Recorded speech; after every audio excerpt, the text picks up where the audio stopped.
大家好，欢迎收看今天的面具人。今天来和大家讲一些惊悚的新闻啊。这过年大家虽然都闲着呢，可是呢，党国却没怎么闲着。昨天面具人节目中提到了移动监狱的概念，对吧？确切的来说，应该叫做随身监狱。那这个概念是怎么回事呢？今天要讲的话题比较沉重，比较恐怖。心脏不好的朋友，接下来的内容就请回避吧，因为讲起来太过于恐怖沉重了。先来看今天的标题吧。东北全面放开生育，习近平发明移动监狱，数字人民币开发强制穿戴设备，无感支付全国推行，不要挣扎，监狱与你同在。首先呢，咱们先来讲一下中共目前遇到的一些问题啊。观众朋友们，你们知道吗？中共的最大的核心优势是什么不？有人可能想到了，那就是人口。人口这个问题啊，涉及的面很广，并且呢，人口出现问题了以后，影响的后果是很严重的。一个国家没了人口，就没了人才，就没了消费力，就没了劳动力。中共能够作为世界的工厂，能够影响世界，能够渗透世界，都是得益于它的人口优势。中共能够用市场绑架别的国家，都是因为人口优势。说到这儿啊，咱们小小的插一句，你可能会受到一些来自墙外墙的影响，会认为移民什么的会破坏当地经济，对吧？实际上呢，你们是被海外维稳的言论给洗脑了。咱们这样想啊，一个国家出现结构性的人口衰落的话，就会陷入一种恶性循环。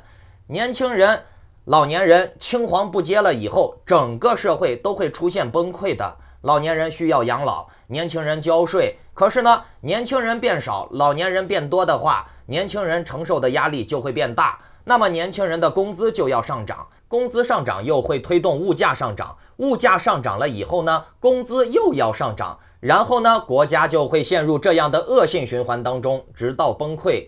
如果你想要毁灭一个国家的话，坦克、飞机、大炮未必是最好的武器，成本高，代价大。但是呢，让这个国家的人民陷入到内斗、恐慌、不满的情绪中，有针对性的对这个国家的人口下手，让这个国家出现人口年龄结构的断层，然后呢，就会有各种各样的复杂的经济上的、思想上的、心理上的、教育上面的问题和矛盾就会出来。并且呢，是螺旋升天的矛盾，很难扭转，一直恶化下去。其实大家不知道，欧洲的难民政策，包括澳大利亚、美国的新移民或者是难民的第二代啊，他们平均创造的税收和消费都是高于本地人的。尤其是你们看啊，一些没人愿意干的脏活累活，你在澳洲、英国、法国、美国，你去看看，都是亚非拉的难民在干。亚非拉的这些打工签呀，留学生呀，或者是打工度假签的这些，要么就是黑工在那儿干。澳洲的采摘业、农业这些活呢，基本上都是由外来务工人员干的。其实呢，咱们简单的想一下，就像城里面没有农民工，本地人谁愿意去干搬砖铺路的脏活累活呢？如果说花大价钱请城里人干这种活，那物价又要上涨，对不对？所以说呢，外来的务工人员带来的廉价劳动力和一定的消费力，对当地社会都是有好处的。那想要高效的解决人口老龄化的问题，只有移民，没有别的办法。你别看西方是这样做的，中共也是这样做的。中共倒是想吸引发达国家的人来他这儿移民。那咱们想一个最弱智的问题啊，观众朋友们，你们会往朝鲜移民吗？你们会往古巴移民吗？你们会去伊朗移民吗？你们要移民，肯定也是去英国、法国、美国、德国，对吧？人往高处走，是不是？这些不发达的国家，这些甚至是独裁的国家，他倒是想吸引美国人、吸引英国人来呢，对不对？金正恩倒是想让美国人、英国人来他这儿移民呢，带着他们的金发洋妞，带着他们的高科技来，对不对？可是呢，人家不来呀。去更好的国家才是每个人移民的动机呀，哪有人会往更烂的国家去移民的？至少99.99%的人不会这么做，对吧？往更烂的国家移民，这不符合逻辑。所以说呢，海外的这些民主大师、博士、学士之类的人，他们的智商可能都有问题，没有正常的逻辑。人类自古以来从维京时期这些海盗去外面抢人，再到旧社会的贩卖黑奴，再到现在接收难民，人类历史上从有移民这个概念以来，要么就是弱国跑到强国去，要么就是强国去弱国抢人，哪有说是强国去弱国移民的呢？所以说呢，这些民主大师是不是都脑残了？只要强国的人移民过来，不要弱国的人移民过来，那这是不可能实现的，因为这不符合逻辑。所以你们看，在移民问题上，无论是英国、美国、中共都是一样的，他们引进的人口几乎全部都是来自于更弱的国家，这其实就是一种人口交易，没有什么更复杂的因素了。强国的人是不可能移民到弱国去的，你只能选择比你更弱的国家的人来移民，你最多就是在弱国移民的人当中尽量选择更优质的，比如身体更强壮的，或者是学历更高的，对吧？移民配合教育就是一个良性的双驱动，可以在很大程度上解决人口的问题。那中共接收亚非拉移民对老百姓来说不一定是好事儿，可是呢，对中共政权来说有大用处。中共的人口问题已经很严重了，那这个问题咱们在节目的后半段会继续讲。刚才说了，你不要弱国的移民是不符合逻辑的，对吧？而且呢，人口衰减了，你就没有市场，没有客户了，你的东西就不好卖了，你的店铺就没顾客了，对吧？反移民是不符合逻辑的，就像旅游国家反旅游一样，不符合逻辑啊。看起来这些民主大师、大学者公知反移民是不符合逻辑的，感觉他们智商有问题，对吧？可是呢，我们再想一想，这些人呢混社会混了几十年了，能赚那么多的钱，能跑到国外叱咤风云，他们真的是脑子不好使？他们真的是没逻辑吗？其实呢，我们看待逻辑问题的时候，不能光看一面。比如说狗吃屎，我们人看起来狗吃屎是不符合逻辑的，可是呢，狗吃屎也有可能是在补充一些肠道的益生菌，对吧？那这些民主大师反移民看起来是不符合逻辑的，对当地社会没好处，那么对美国没好处的事儿，不就代表着对中共有好处，对不对？大家想这个逻辑没问题吧？我在美国反对中国人来美国，等于削减了美国的人口市场；我在美国反对中国的人来美国，等于帮助中共锁住了更多的劳动力在中国。你如果说移民不好，会破坏当地的经济，那等于说你不相信美国的制度、法律和教育嘛？不相信美国的商业环境嘛？对不对？你在美国反移民，收益的是中国呀。比如老黑前段时间还出了个节目，大家都不要出国了，墙外不比墙内好，墙外的世界更乱，民主都是假民主。那是不是更多的人就不出国了？不出国了，是不是就在帮中共维稳呢？所以说，站在这个角度上来看，就合乎逻辑了，对不对？也就是说，回到刚才咱们讲的狗吃屎的故事，站在人的立场上，狗吃屎是不符合逻辑的。但是呢，你站在狗的立场去看，狗吃屎对狗是有好处的，补充肠道益生菌，对吧？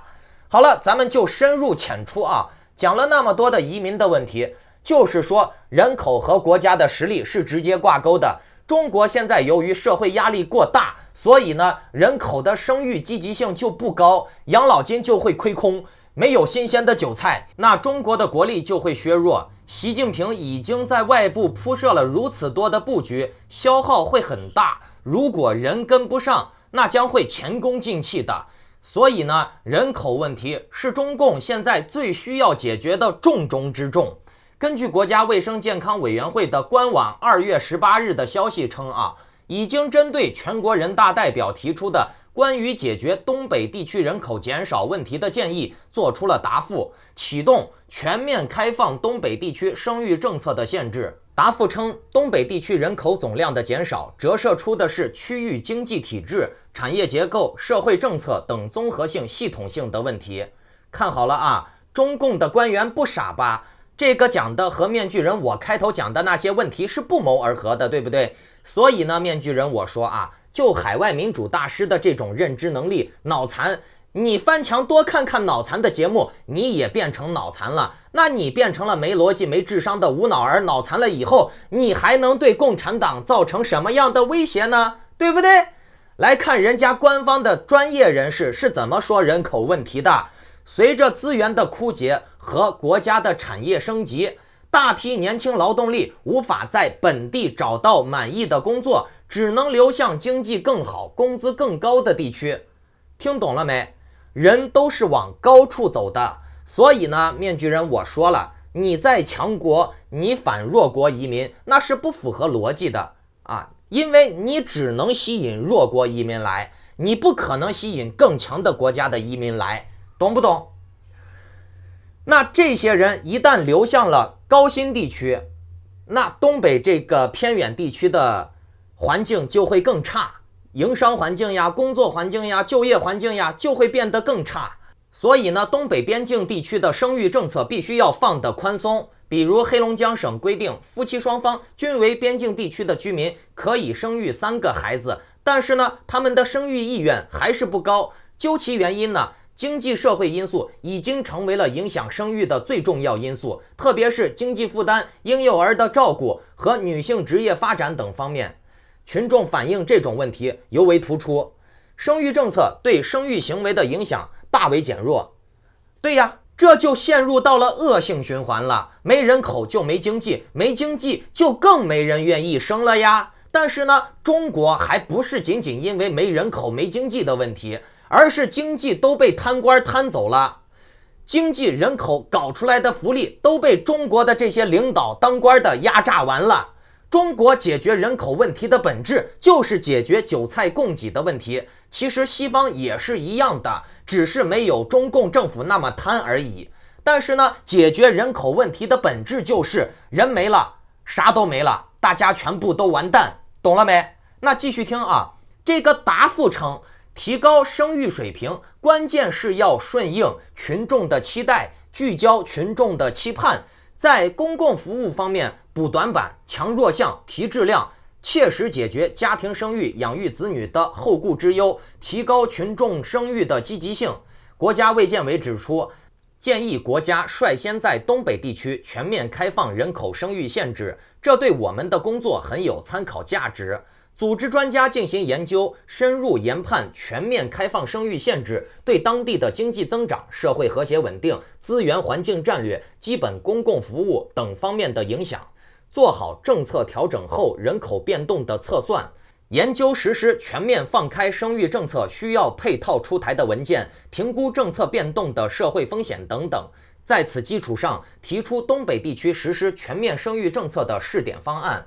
最后呢，国家卫健委表示，我们将继续加强区域人口发展的战略研究，指导各地结合实际，积极构建支持家庭生育的制度体系，进一步激发生育潜能，促进人口的长期均衡发展。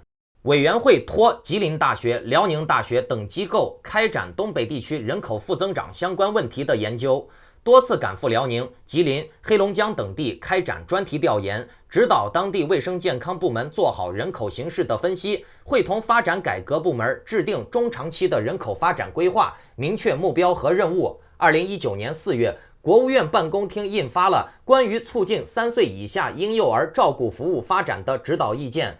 我们委员会积极履行牵头职责，协调相关部门共同推进托育服务工作，托育服务开局良好，成效初步显现。那这个托育服务是怎么回事啊？面具人，我给你们解释啊，接下来你们仔细听好啊，别笑啊。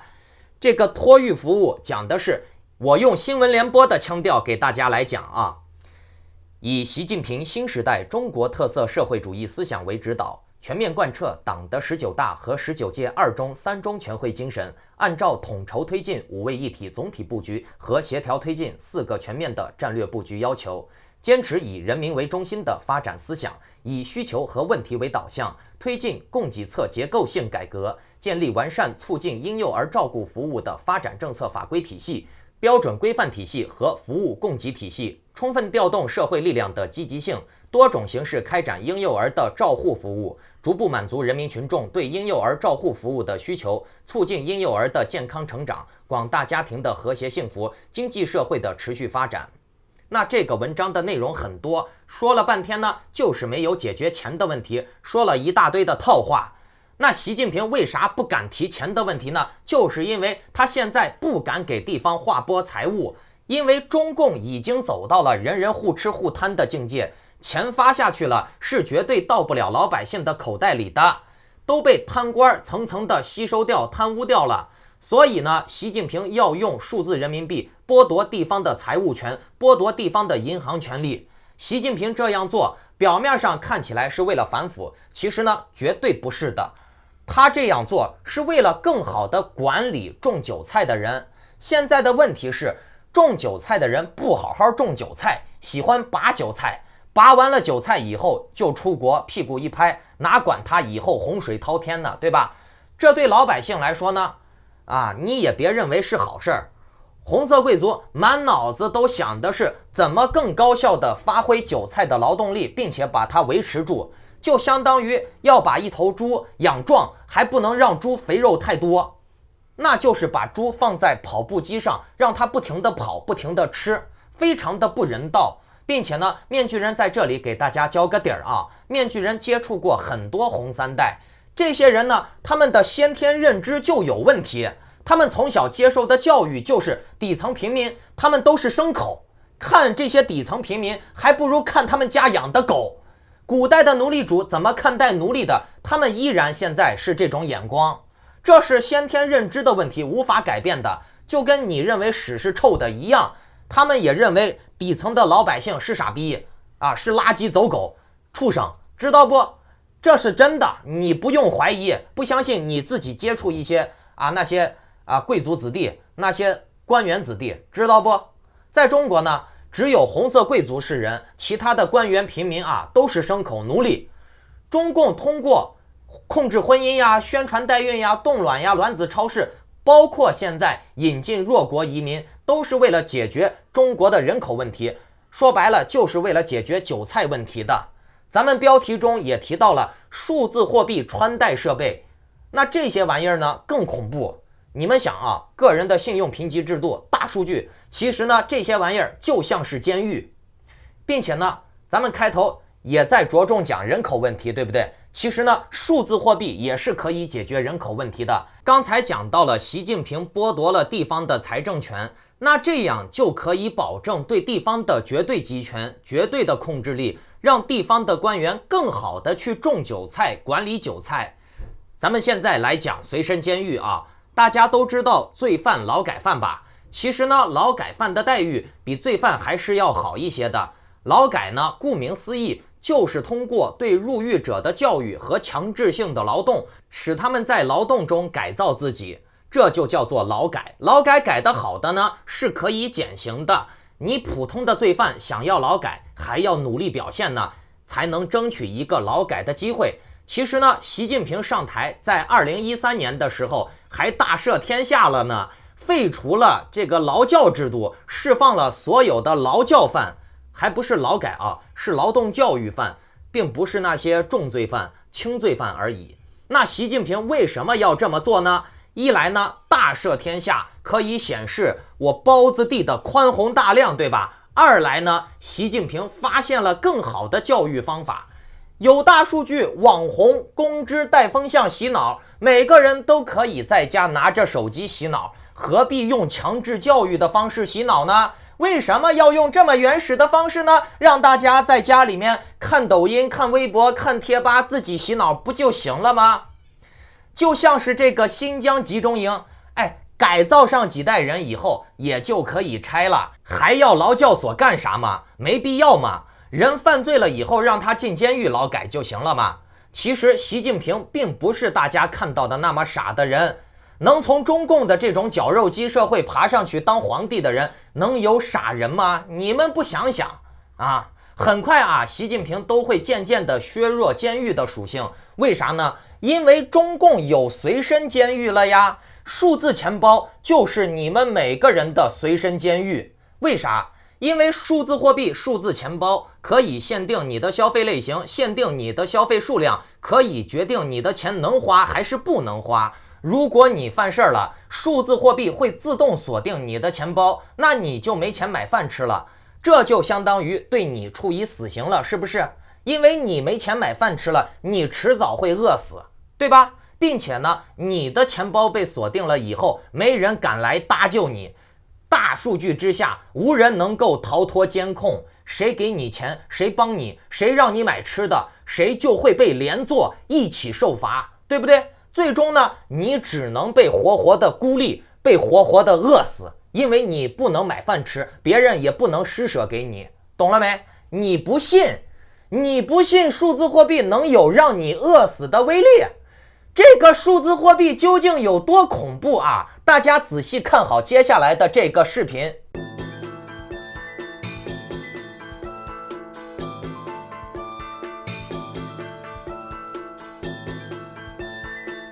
推出我们这套智能结算系统呢，也是响应国家的号召，光盘行动，节约粮食。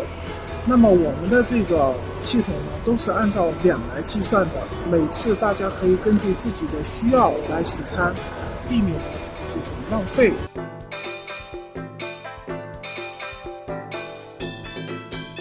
我觉得非常智能，非常方便嘛，因为这样你想吃什么就点什么，想拿多少就拿多少，比较省钱。我觉得这个方式挺好的，就是一种餐厅的创新，就是吃多少打多少，然后就是体验了就是光盘行动。学生通过登记信息和扫描人脸绑定餐盘就可以进行无感支付。看，绑定餐盘、人脸、无感支付，你们能想到什么不？无感支付就是支付的过程中你自己是没有感觉的。那你知道这代表着什么不？你自己没有感觉的东西，你是无法控制的。只要你产生了某种行为，就会自动的扣你钱，比如停车、吃饭，并且呢，主控权在系统手上，并不在你手上。以后呢，你自己就是身不由己了。既然系统可以决定你买几斤饭、吃几斤饭，那系统就有权利让你不吃饭，系统就有权利饿死你，懂了没？系统可以让你1斤饭都买不到。共产党现在正在进行全国的无现金改造呢。有一个女士啊就被坑了，被无感的吸走了她的钱。你们看，在支付宝上绑定这个东西，无感停车才可以进。那没办法，当时我就绑定了。绑定了之后，然后我出去的时候它也是自动扣款的。昨天去其他地方消费，它是有停车券的，我是可以免费的。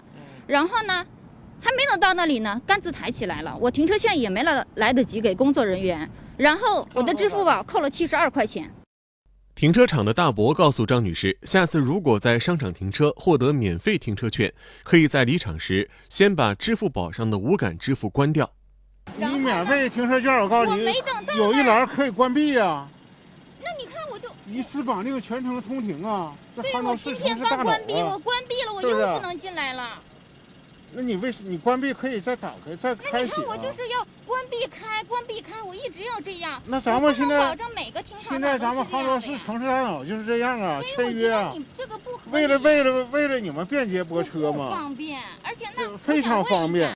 停车场管理员认为这是给大伙儿提供了便利，但张女士认为并不方便，谁也说服不了谁。停车场竖着一块牌子，显示未开通先离场后付费的车辆将无法进入本场库。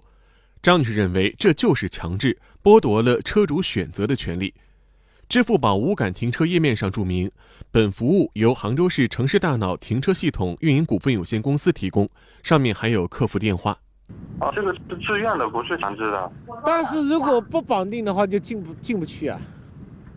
但是运营的话，停车场这边在运营，停车场怎么运营的，我这边就不是很清楚了。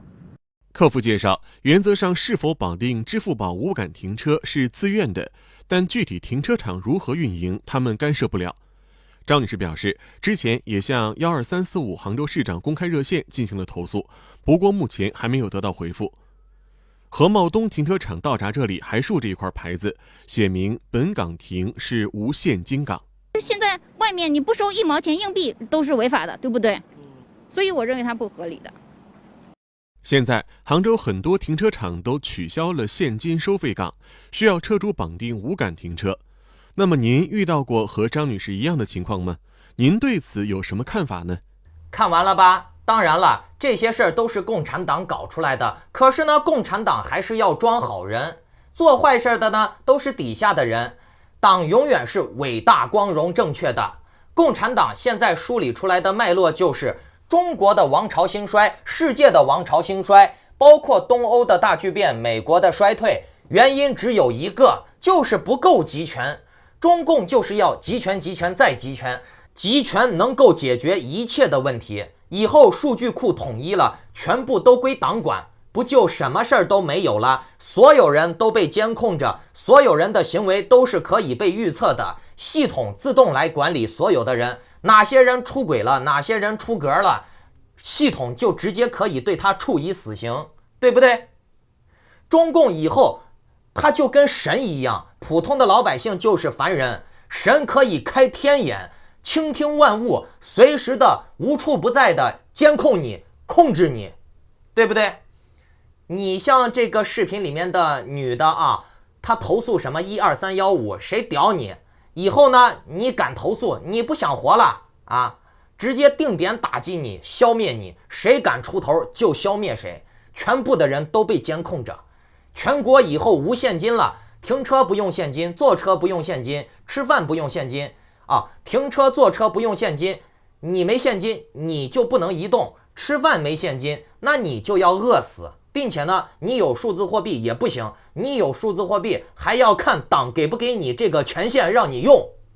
然后呢，这些数字货币的最高权限都在党的手里，红色贵族手里，他们想怎么玩就怎么玩，想怎么操控你就怎么操控你。我系统一设置，让你只能在 A 买饭吃，你就不能去 B 买饭吃，懂了吗？什么叫做移动监狱？像这些手机、手表、手环、项链，你必须带在身上，然后呢，监控着你。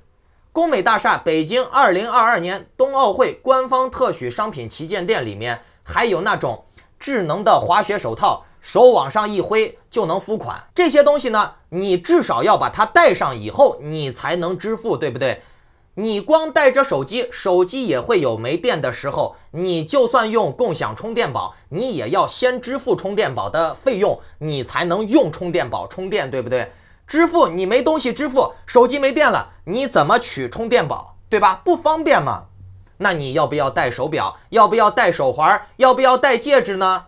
这些玩意儿都是无电源的、无感的。而且呢，以后像什么钉钉打卡呀、支付宝呀、美团呀，全部的数据库统一了以后，你上班打卡，你要不要用手环？要吧。所以说，以后的中国人人人戴个狗链是必然的。面具人早在去年数字货币刚出来这个概念的时候，就已经强调今天的这个结局了。你们不信，依然要岁月静好，那你就慢慢好吧。监狱在等着你们每个人。为什么面具人我说这玩意儿是随身监狱呢？我们来看一下监狱的劳改犯都要戴脚镣，对不对？并且呢，都被狱卒监视着，强迫干活，对吧？不好好干活的，甚至不给饭吃，不给减刑，对不对？而且呢，监狱的劳改犯每天还要进行思想改造。那我们来对比一下以后的数字货币钱包，你要带着手环，那手环就对应脚镣，你必须要干活工作，狱卒在监视你，你的手环就是狱卒，可以用来上班打卡、下班打卡、定位，监视你的上班时间、工作时间，看你工作的时长够不够，不够的话扣你工资，不给你饭吃，一样不？是不是跟这些监狱犯是一样的？并且呢，你每天也要进行思想改造，通过学习思想、学习强国的 APP 答题，算入工资绩效。现在确实很多公家单位，包括一些公司都是这么做的，不学习思想，不学习强国，不答题，就会扣工资，懂不懂？以后呢，全部都是强制性的、自动性的，你不干，数字货币就扣你分，限定你的钱包消费的功能，你干不干？你不干饿死你。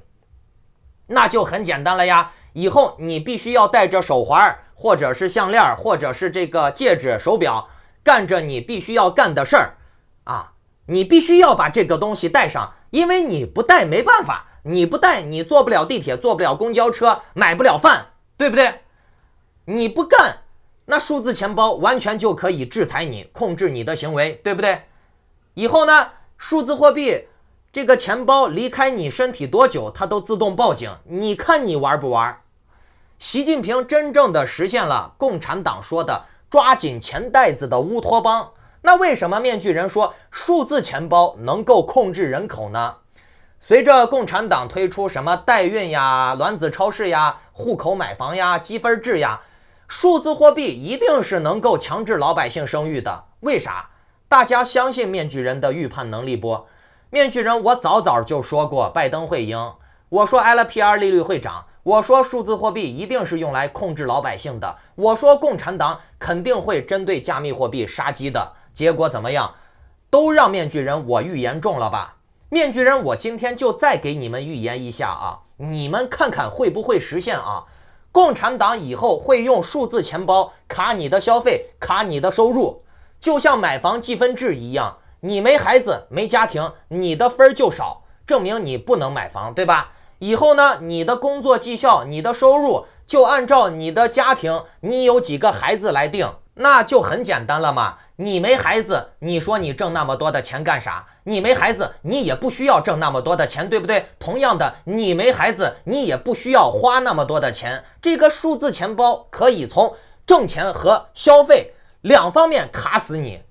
你没孩子，你就不能享受别人有孩子的同等级的医疗服务、养老服务。你没孩子，你对社会的贡献就少，对不对？所以呢，你就不能有更高的待遇。现在结婚生孩子的难度又不高，什么？你说你结不起婚，你可以去卵子超市买卵来生孩子嘛，来代孕嘛，对不对？总之呢，数字货币开启了上帝模式，可以全方位的无死角的逼死你。你想活命，那你就要听数字钱包的话。中国这个社会将会比古代的奴隶制更加的疯狂，千里传音，千里控制，同时操控10几亿的奴隶。古代的奴隶主还必须要能逮着奴隶，能看到奴隶，实际接触控制，才能去操纵奴隶的行为。现在的中国不用，直接就是把中国人上传到服务器，一键设定好，电脑云控制。以后呢，数字钱包包括习近平制定的所有的政策，目的只有一个，就是让你活不下去。你想活下去，很简单，听党的话，按照数字钱包系统给你的指令去做，你不做你就去死。那你们还有什么要补充的，在屏幕下方留言给我补充啊，拜拜。